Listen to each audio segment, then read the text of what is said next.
امام مالک نے خبر دی، انہیں ہشام بن عروہ نے ان سے ان کے والد نے بیان کیا کہ میں نے نبی کریم صلی اللہ علیہ وسلم کے زوجہ مطہرہ حضرت عائشہ رضی اللہ عنہا سے پوچھا، ان دنوں میں نوعمر تھا کہ اللہ تبارک و تعالیٰ کے اس ارشاد کے بارے میں آپ کا کیا خیال ہے؟ صفا اور مروہ بے شک اللہ کی یادگار چیزوں میں سے ہیں، پس جو کوئی بیت اللہ کا حج کرے یا عمرہ کرے تو اس پر کوئی گناہ نہیں کہ ان دونوں کے درمیان نامد و رفت یعنی سعی کرے۔ میرا خیال ہے کہ اگر کوئی ان کی سعی نہ کرے تو اس پر بھی کوئی گناہ نہیں ہونا چاہیے۔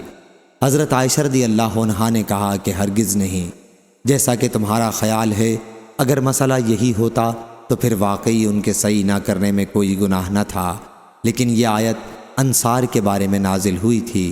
اسلام سے پہلے انصار منات بت کے نام سے احرام باندھتے تھے۔ یہ بت مقام قدید میں رکھا ہوا تھا اور انصار صفا اور مروہ کی سعی کو اچھا نہیں سمجھتے تھے۔